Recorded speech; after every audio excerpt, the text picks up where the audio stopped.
അടുത്ത ചോദ്യം നോക്കാം.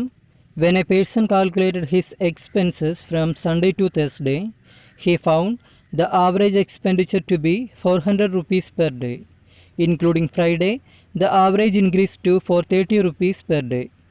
How much did he spend on Friday? Including Saturday, the average decreased to 390 rupees per day. How much did he spend on Saturday? അതായത് ഞായറാഴ്ച മുതൽ വ്യാഴാഴ്ച വരെയുള്ള ദിവസങ്ങളിൽ ഒരാളുടെ ചെലവ് കണക്കാക്കിയപ്പോൾ ഒരു ദിവസത്തെ ശരാശരി ചെലവ് 400 രൂപയായിരുന്നു. വെള്ളിയാഴ്ചത്തെ ചെലവ് കൂടി കൂട്ടിയപ്പോൾ ശരാശരി ചെലവ് 430 രൂപയായി. വെള്ളിയാഴ്ചത്തെ ചെലവ് എത്രയായിരുന്നു? ശനിയാഴ്ചത്തെ ചെലവ് കൂടി കൂട്ടിയപ്പോൾ ശരാശരി ചെലവ് 390 രൂപയായി കുറഞ്ഞു. ശനിയാഴ്ചത്തെ ചെലവ് എത്ര രൂപയാണ്? ആദ്യം നമുക്ക് നൽകിയിരിക്കുന്നത് ഞായർ മുതൽ വ്യാഴം വരെയുള്ള ദിവസങ്ങളിലെ ഒരു ദിവസത്തെ ശരാശരി ചെലവ് 400 രൂപയെന്നാണ് തന്നിരിക്കുന്നത്. അത് നമ്മൾ എഴുതി വെക്കാം. ഒരു ദിവസത്തെ ശരാശരി ചെലവെന്ന് പറയുന്നത് 400 രൂപ. ഇനി ഞായർ മുതൽ വ്യാഴം വരെ എത്ര ദിവസങ്ങളാണുള്ളത്? 5 ദിവസങ്ങളാണുള്ളത്. സോ ദിവസങ്ങളുടെ എണ്ണം സമം 5. അങ്ങനെയാണെങ്കിൽ നമ്മളിവിടെ ആകെ ചിലവ് എങ്ങനെയാണ് കണക്കാക്കുക? 5 ദിവസങ്ങളുണ്ട്. ഒരു ദിവസത്തെ ശരാശരി ചിലവ് 400 രൂപയാണ്. അങ്ങനെയാണെങ്കിൽ ആകെ ചിലവെന്ന് പറയുന്നത് 5നെ 400 കൊണ്ട് ഗുണിച്ചാൽ മതി. അതിനായിട്ട് 5നെ 4 വെച്ച് ഗുണിച്ചിട്ട് 2 സീറോസ് ഇട്ട് കൊടുത്താൽ മതി. 5 × 4 20 അങ്ങനെയാണെങ്കിൽ 5 × 400 എന്ന് പറയുന്നത് 20ൻ്റെ കൂടെ 2 സീറോസോട് ചേർത്ത് കൊടുക്കുന്നു. അതപ്പോൾ എത്ര വരും?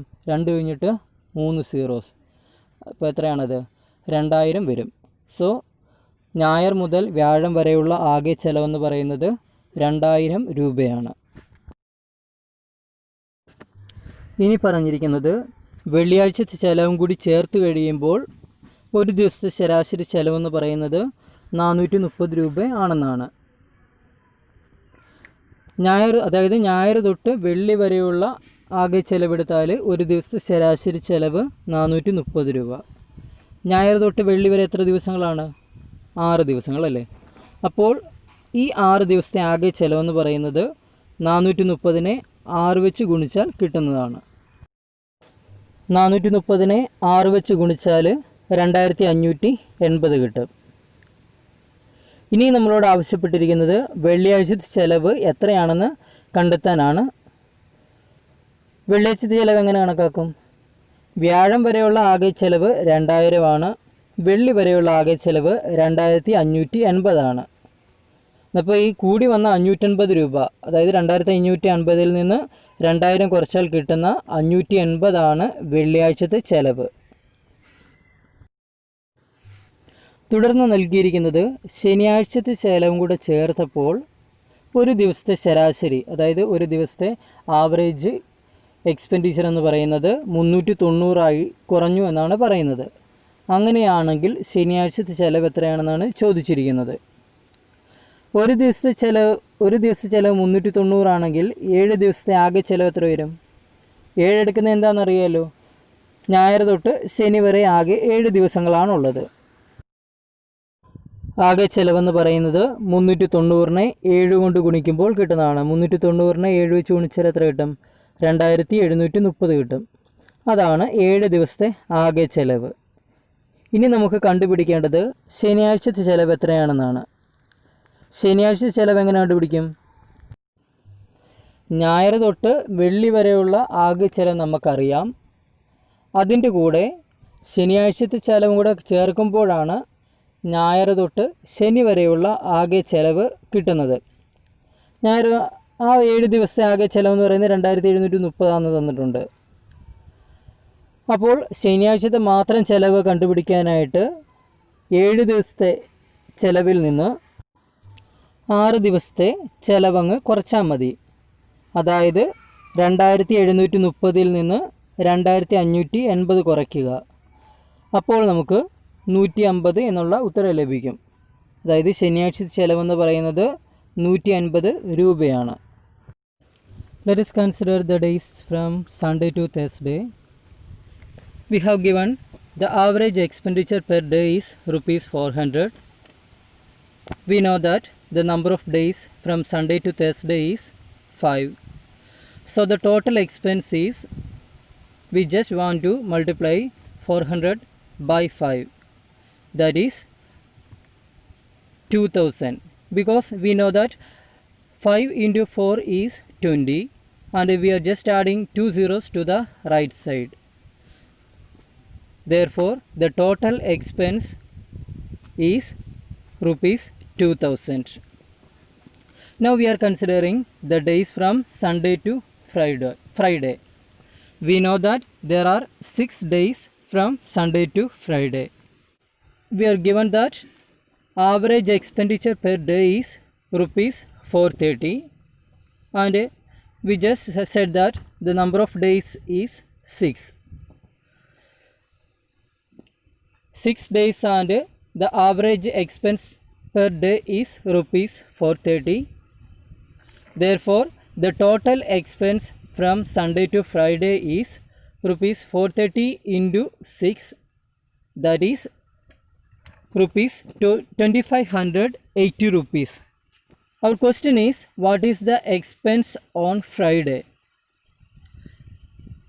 We know that the total expense from Sunday to Thursday is rupees 2000, and total expense from Sunday to Friday is rupees 2580 rupees. To find the expense on Friday, we just want to subtract the total expense on 6 days minus total expense on 5 days. That is rupees 2580 minus 2000. We know that it is rupees 580. And now we are considering the days from Sunday to Saturday. Here the average expenditure per day is rupees 390. We know that there are 7 days from Sunday to Saturday.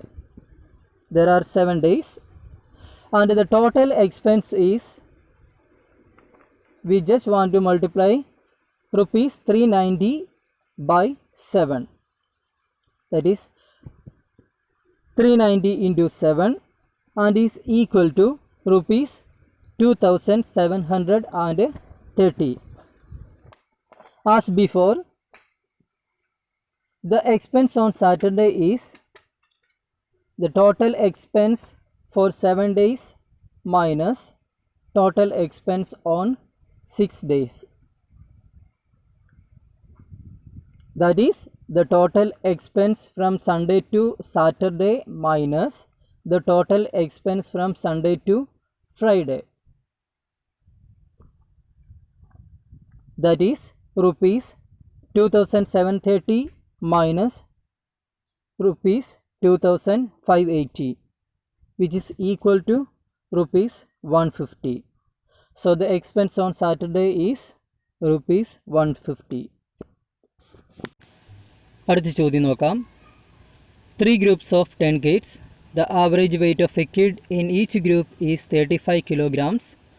One more kid joined each group. First sub question. The average weight of a kid in the first group is still 35 kilograms. Second, the average weight of a kid in the second group is now 36 kilograms.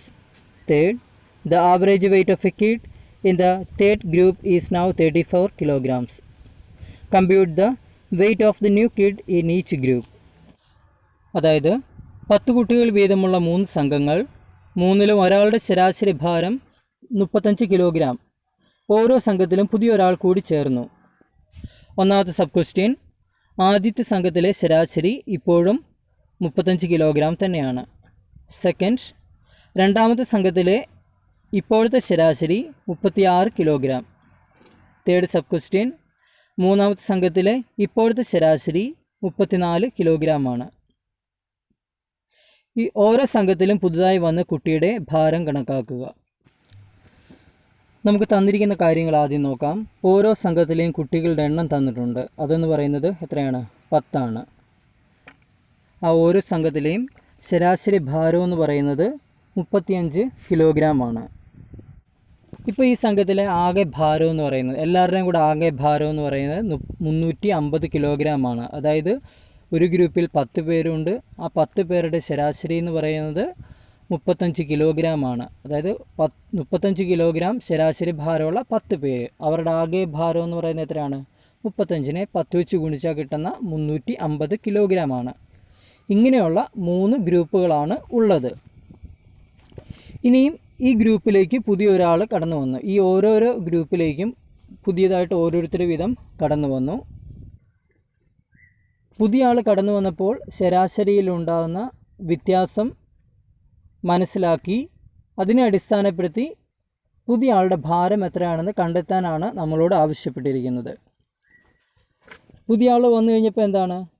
എല്ലാ ഗ്രൂപ്പിലും ഇപ്പോൾ എത്ര പേര് വീതമുണ്ട്? 11 പേര് വീതമാണ് ഇപ്പോൾ ഓരോ സംഘത്തിൽ ഉള്ളത്. നമുക്ക് ഒന്നാമത്തെ സബ് ക്വസ്റ്റ്യൻ നോക്കാം. ആദ്യത്തെ സംഘത്തിലെ ശരാശരി ഇപ്പോഴും 35 കിലോഗ്രാം തന്നെയാണ്. അതായത് പഴയതും 35 കിലോഗ്രാമാണ് ശരാശരി, ഇപ്പോഴതും ശരാശരി എന്ന് പറയുന്നത് 35 കിലോഗ്രാമാണ്. കുട്ടികളുടെ എണ്ണം എന്ന് പറയുന്നത് എത്രയാണ്? 11 ശരാശരി ഭാരം 35 കിലോഗ്രാം തന്നെ ആയതുകൊണ്ട് പുതിയ ആൾ വന്നയാളുടെ ഭാരവും 35 കിലോഗ്രാം തന്നെയാണ്. കാരണം പുതുതായിട്ട് വന്നപ്പോൾ അവിടെ യാതൊരുവിധ മാറ്റവും ഇല്ല. അതുകൊണ്ട് വന്നയാളുടെ ഭാരവും 35 കിലോഗ്രാം തന്നെയാണ്.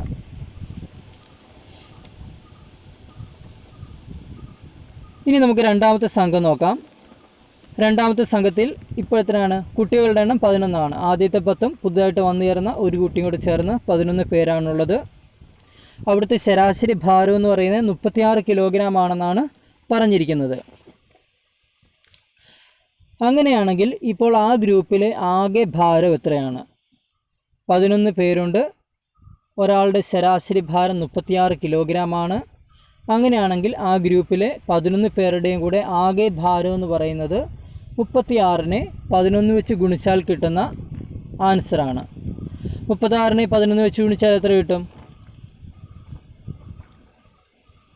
36 × 11 എന്ന് പറയുന്നത് 396 കിലോഗ്രാമാണ്. 10 പേരുണ്ടായിരുന്നപ്പോൾ ആകെ ഭാരം എന്ന് പറയുന്നത് 350 കിലോഗ്രാമാണ്. 11ാമത് ഒരാളൂടെ വന്നു ചേർന്നപ്പോൾ ആകെ ഭാരം 396 കിലോഗ്രാമായി. 350ൽ നിന്ന് വെയിറ്റ് കൂടി. ഈ കൂടുതലായിട്ടുള്ള വെയിറ്റ് എന്ന് പറയുന്നത് പുതുതായിട്ട് വന്നു ചേർന്ന കുട്ടിയുടെ ഭാരമാണ്. അതുകൊണ്ട് പുതിയ കുട്ടിയുടെ ഭാരം കണ്ടെത്താനായിട്ട് ഇപ്പോഴത്തെ ഭാരം, അതായത് 396 കിലോഗ്രാമിൽ നിന്ന് പഴയ ഭാരമായ 350 കിലോഗ്രാം കുറച്ചാൽ മതി. 396ൽ നിന്ന് 350 കുറച്ചാൽ എത്ര കിട്ടും? 46 കിലോഗ്രാം. സോ പുതിയതായിട്ട് വന്നു ചേർന്നയാളുടെ ഭാരം എന്ന് പറയുന്നത് 46 കിലോഗ്രാമാണ്. ഇനി മൂന്നാമത്തെ സംഘം നോക്കാം. അവിടെയും കുട്ടികളുടെ എണ്ണം 11 തന്നെയാണ്. ശരാശരി ഭാരം എന്ന് പറയുന്നത് 34 കിലോഗ്രാമാണ്. അവിടുത്തെ ആകെ ഭാരം എത്രയാണ്? 34നെ 11 വെച്ച് ഗുണിച്ചാൽ കിട്ടുന്ന എത്രയാണോ അതാണ് അവിടുത്തെ ആകെ ഭാരം. 34നെ 11 വെച്ച് ഗുണിച്ചാൽ 374 ആൻസർ. സോ മൂന്നാമത്തെ സംഘത്തിൻ്റെ ഇപ്പോഴത്തെ ആകെ ഭാരം എന്ന് പറയുന്നത് 374 കിലോഗ്രാമാണ്. 10 പേരുണ്ടായിരുന്നപ്പോൾ ഉണ്ടായിരുന്ന ഭാരം എത്രയാണ്? 350 കിലോഗ്രാമാണ്. 11ാമത്തെ ആൾ വന്നപ്പോൾ ആകെ ഭാരം എന്ന് പറയുന്നത് 374 കിലോഗ്രാമായി.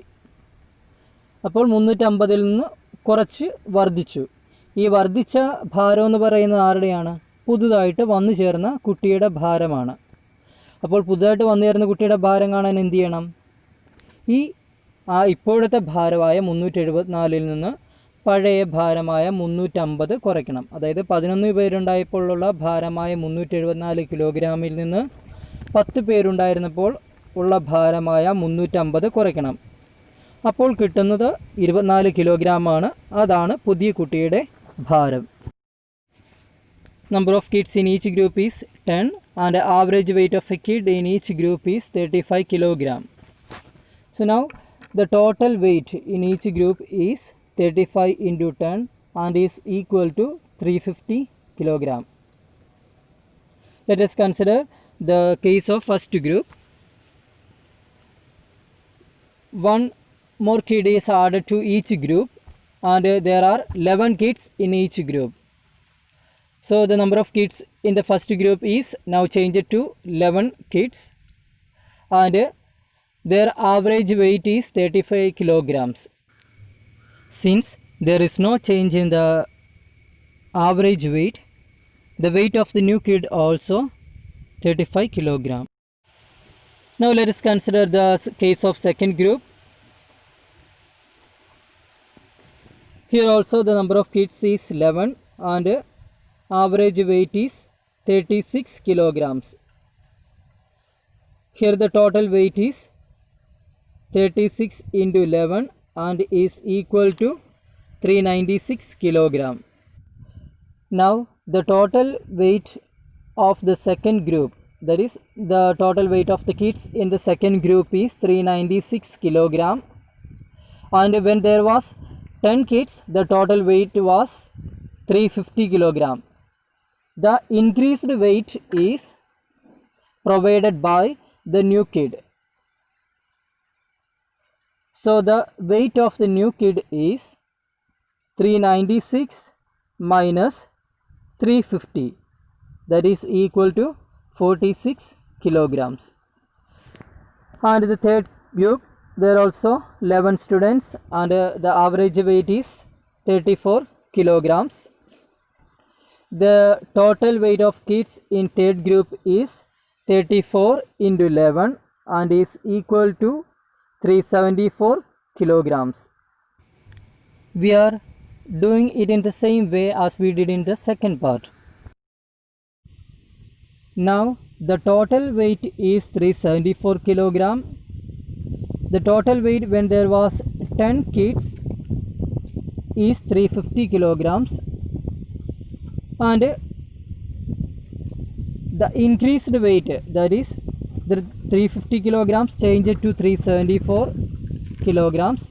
The increased weight is provided by the new kid. Therefore, the weight of the new kid is 374 kilograms minus 350 kilograms and is equal to 24 kilogram.